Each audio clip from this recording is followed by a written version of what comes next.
Yes.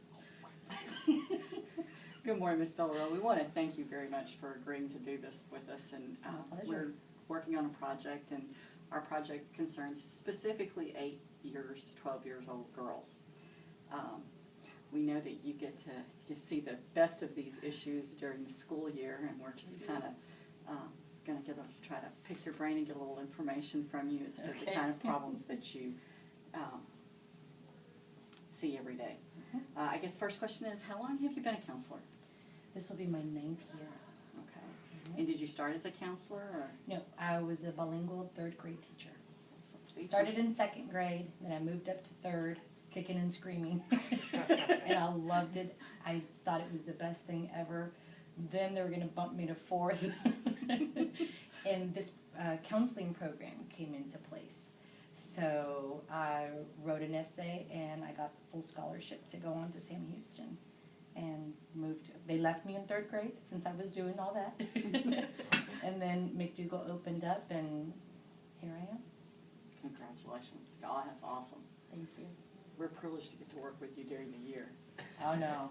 The other way around. I thrive on my community resources.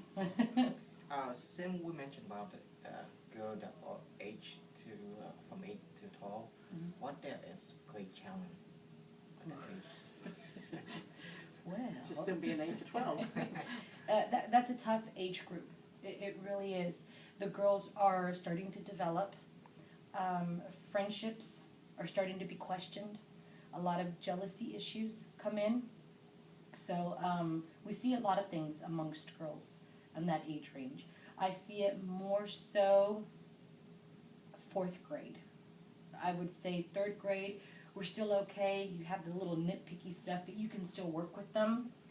But 4th grade, and then, you know, if we don't start working with them at a young age, it gets tougher So and tougher. most of them has changed that 4th grade. Yeah. That's been my experience working all these years with, even as a teacher. You could see the challenge, you know, as they get older, you know, because you have a lot of things that come into play. You know, if there's a new student, then why are you talking to the new student? I was your best friend, you know, because they call each other best friends from one day to the next, and then I don't like you anymore.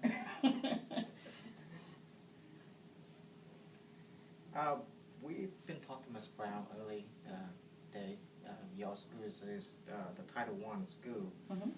Do you think it's give girl more challenge to Title I school? Yes and no. I don't think the area makes a difference because issues are in every area. Did these kids lack maybe more parental guidance? Yes. But when I say that, I can also say that can go anywhere in our district. So it depends on who you ask and how they view it. I would say no, just in the general, because girls will be girls. Just like they say boys will be boys. You know, the issues are there. Bullying exists in Title I just like it does in any other school. So it just depends on who you ask, you know, and how much parental involvement we actually have. I'm just assuming that parental involvement, a lot of yours might be the fact that your parents are so busy trying to make ends meet that it is a little more difficult for them to be there when they do homework and when they have issues. And we have a lot of grandparents that are raising these kids as well. Wow. Yeah. Okay. You know, you touched on bullying. Is that an issue with girls? Yes. Yes, it is. More so, in my opinion, than with boys. In the sense that boys, it's more physical. And you see it. Girls tend to be a little bit more sneaky. And it's very, you know, under the rug kind of, you know what I mean? So, you know, you see them and they come in, it's like, oh no, but I didn't say that, I love her. But there's other issues, a lot of backstabbing going on in there. Is there something that the girls are, a particular area that the girls are more mean about, that they have a tendency to bully? Is it weight or, you know, BFF like you were talking about? A lot of friendship issues, just a lot of jealousy issues. Just that lack of knowledge on, the friendship skills. So we tend to have a lot of groups that we do have here. Most of the time, when you get into an argument or even with your own kids and you're like, well, say you're sorry. Oh, I'm sorry. But then the problem still exists. So we kind of have a different philosophy here, at least I do, where I just tell them, I am sorry, it's just a phrase, and it's overused. So if you're going to apologize, that means you're going to change the behavior that caused you to apologize in the beginning. Because if you don't, then I'm sorry meant nothing. So I ask them not to apologize to each other until they see a change in their own behavior.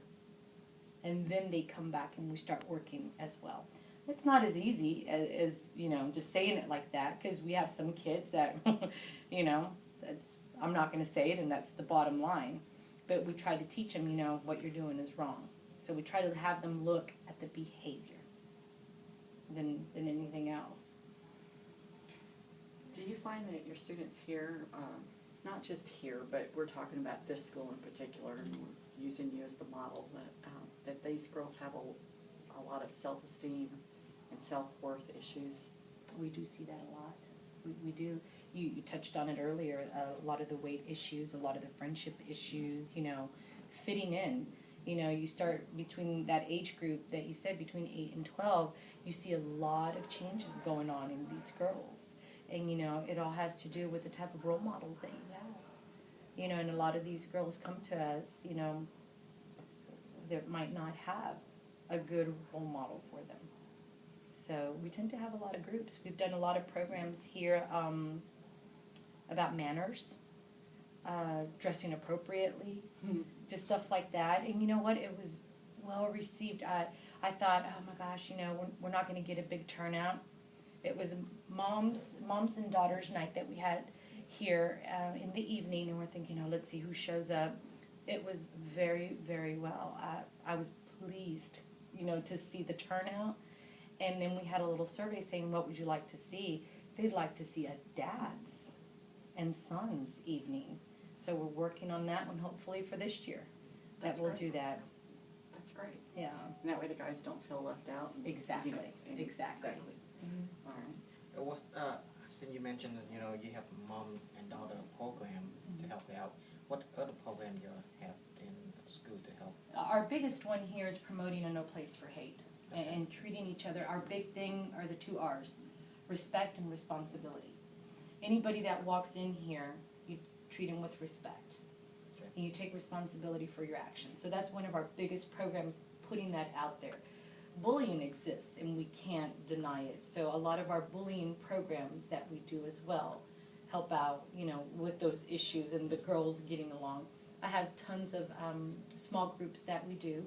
We give them opportunities to be in leadership positions. We have different groups like the L3s that do community service or have projects that they take charge with.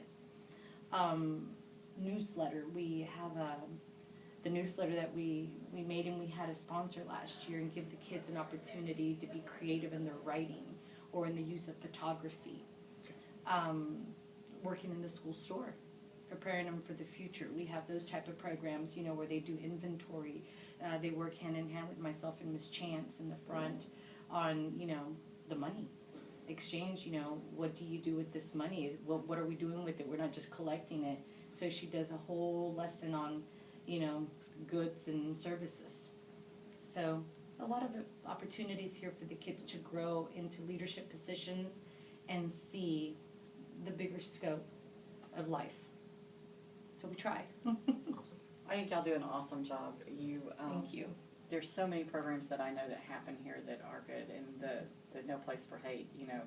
y'all got a lot of recognition out of that, and that's awesome. And I know that your L3s, I think, did the Random Acts of Kindness. They do that program. And which was just, it Yeah. is phenomenal, and I know that they get a good feeling out of that. And God bless you for working with hormonal women. Well, thank you. We got to start teaching them young, There you go. That is true. Hey, thank you very much for your Thank time. We you. certainly appreciate it. you. We know you're trying to get started. Oh, it's all good. All right. Thank Yeah, you. thank you.